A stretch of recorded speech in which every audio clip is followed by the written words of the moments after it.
दोस्तों SK electronics sir में आपका स्वागत है। दोस्तों कैसे हैं आप सभी, आशा करते हैं आप बहुत अच्छे होंगे।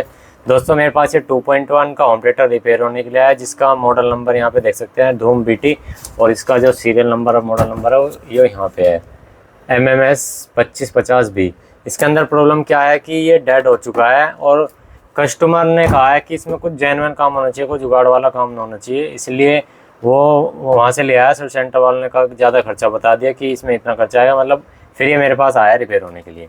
आप देखेंगे इसकी ये मेन लीड है यहाँ पे आप देखेंगे, और ये मेन लीड हमने यहाँ पे अपने कनेक्टर में लगाई है। ठीक है, यहाँ पे ये देखिए यहाँ पे लगाई और ये ऑन नहीं हो रहा है, इसमें कोई ऑन ऑफ का फीचर स्विच भी नहीं है, ना इसमें कोई डिस्प्ले आ रही। तो चलिए देखते हैं इसमें क्या प्रॉब्लम आई होगी।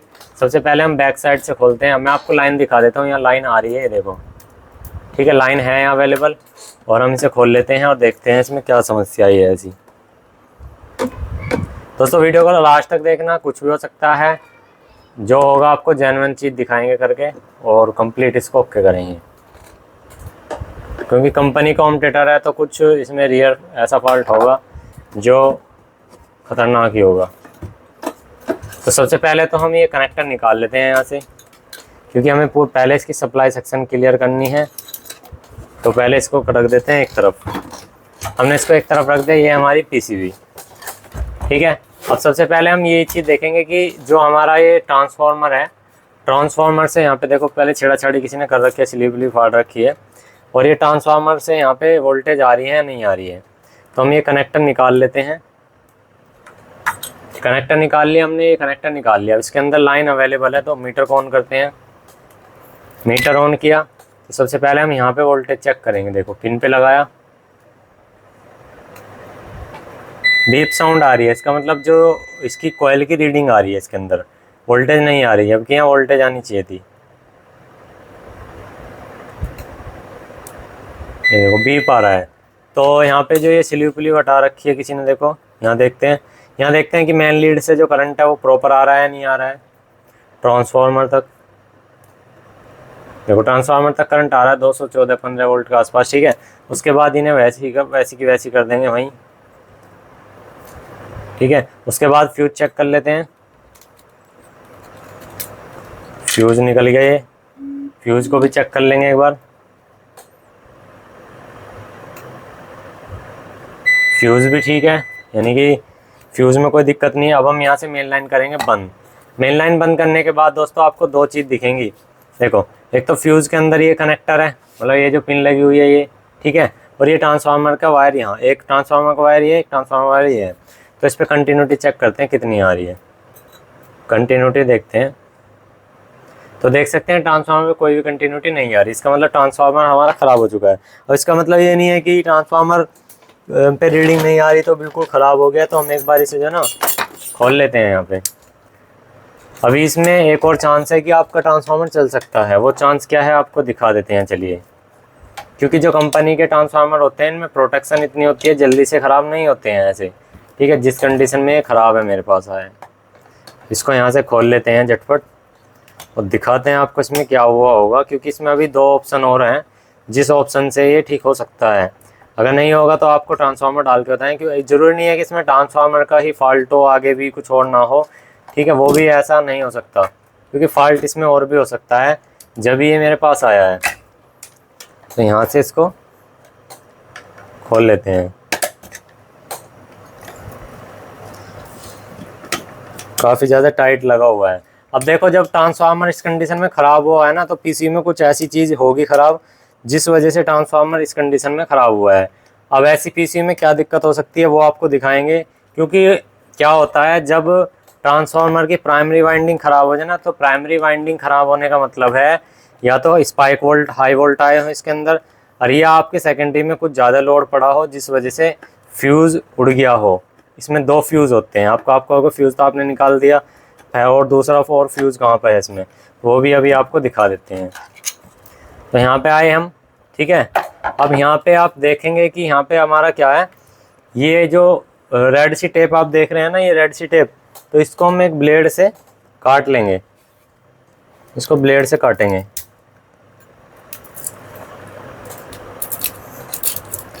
फिर काटेंगे इसको आराम आराम से, क्योंकि इसके अंदर पतली वायर है, अगर गलत तरीके से काट दी तो वायर कट हो जाएंगी, फिर ख़राब हो जाएगा। तो हम यहाँ पे आयरन चला लेंगे। अब हम इसको यहाँ से हटा देंगे।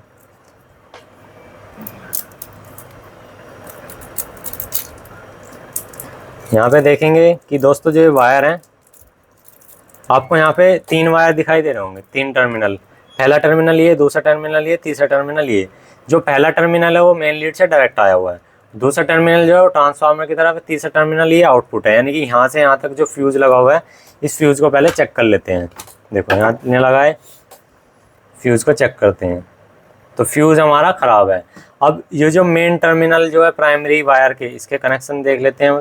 रीडिंग देखो 112-13 ओम बिल्कुल ठीक आ रही है।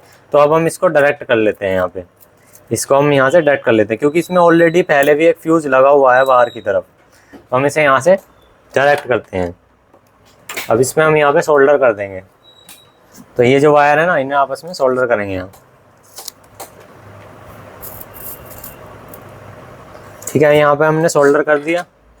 अब इसको यहाँ से वापसी ऐसे रख देंगे। ठीक है, अब यहाँ पे फ्यूज़ डाल करके देखते हैं कि वायर हमारी जो लाइन है वो चालू हुई है नहीं हुई है। तो हम यहाँ से फ्यूज़ ले लेंगे दूसरा एक और। तो ये हमने फ्यूज़ लिया, वही का वही, इसी का ही फ्यूज़ है। पहले जो था ठीक था फ्यूज़, तो फ्यूज़ से तो कमी है ही नहीं थी। फ्यूज़ तो जो एक्सटर्नल फ्यूज़ लगा हुआ वो ख़राब था। अब चेक कर लेते हैं एक बार मेन लाइन दे करके इसकी वोल्टेज आई है या नहीं आई है। तो यहाँ पे हमने मल्टीमीटर लिया, पहले बीप साउंड आ रहा था, वोल्टेज देख लेंगे। तो देखो 13 पॉइंट कुछ वोल्टेज आ चुकी है, इसका मतलब ट्रांसफार्मर ओके हो चुका है। पूरी वोल्टेज देख लें तो 26। तो चलिए अब इसको यहाँ पे हम फिट कर लेंगे। एक पेच लगा लेंगे फ़िलहाल के लिए, टेस्ट कराने के लिए आपको। तो यहाँ पे पेच लगा लेते हैं। वीडियो पूरी दिखा रहे हैं हम आपको, कोई काटापीटी नहीं करते, क्योंकि हमारे मन में कोई खोट नहीं है और ना हमारे काम के उसमें खोट है। क्योंकि बहुत से जुगाड़बाजी से काम करते हैं, इधर उधर से देख दाख के काम करते हैं, तो हमारा वो वाला काम नहीं है। तो यहाँ से इसको ये ऐसे मत लगाओ, कोई बात नहीं, चेक करना है ना फ़िलहाल। तो इसको यहाँ पे कनेक्शन दे देते हैं, लाइन दी। तो दोस्तों अब मैं आपको यहाँ पे 2 कैपेसिटर जो लगे हुए हैं ना, ये 2 कैपेसिटर, एक ये कैपेसिटर एक ये capacitor, plus minus voltage check कर लेते हैं। प्लस माइनस वोल्टेज और 5 वोल्ट बनी है नहीं बनी है प्रॉपर।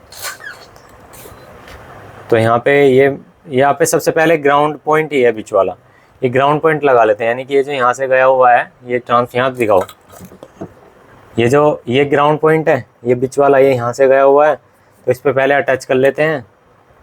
पहले प्लस वोल्टेज चेक करते हैं कितनी आ रही है। 13 वोल्ट है प्लस, फिर माइनस की देखते हैं, माइनस की 13 वोल्ट बिल्कुल ओके है। उसके बाद में यहाँ पे रेगुलेटर आईसी लगी हुई है, ठीक है, इसकी 5 वोल्ट देख लेते हैं, बनी है नहीं बनी है। देखो 13 आ रही हैं, और आउटपुट देख लेते हैं। देखो आउटपुट नहीं आ रही है, इसके अंदर आ रही है। तो यहाँ पे एक बार हमें सोल्डिंग करनी पड़ेगी, क्योंकि यहाँ पे हल्की सी सोल्डिंग लूज़ है।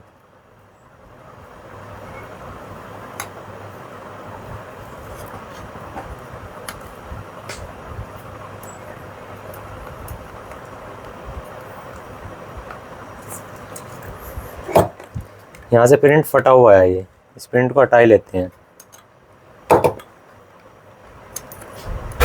इसे हम यहाँ से लेटा लेंगे इस वाले पिन को, और यहाँ पे सोल्डिंग कर देंगे।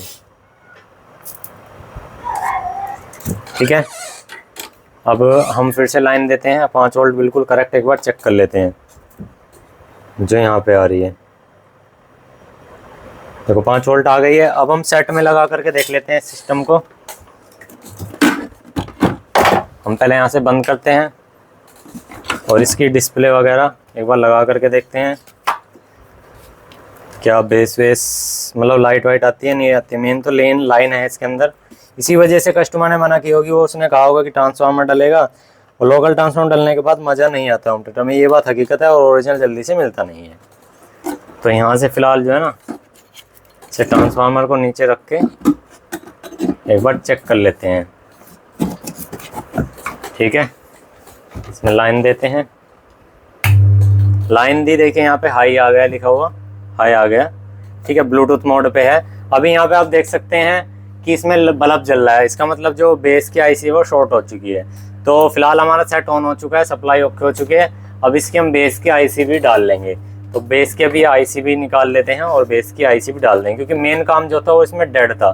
तो इसकी बेस की आईसी कौन सी है हमारी, यहाँ पे जो देखिए ये वाला लगा हुआ ना, ये यहाँ से गया हुआ है पिन नंबर 4। तो ये वाली बेस की आईसी है। चलिए बेस की आईसी चेंज करके दिखाते हैं, क्योंकि वो ईजी है, उसमें कोई दिक्कत वाली बात नहीं। तो बेस की आईसी चेंज करने के बाद दिखाते हैं आपको सॉल्यूशन। तो यहाँ पे हमने फाइनली दोस्तों इसके अंदर आईसी डाल दी। आप देख सकते हैं ये आईसी थी इसके अंदर, ये आईसी डली थी, ठीक है। 2030 थी, हमने TDA 2050 डाली है फिर भी इसके अंदर, ठीक है। अब ऑन करते हैं, देखो गाना, ठीक है, परफेक्ट काम कर रहा है बेस। देखो देखो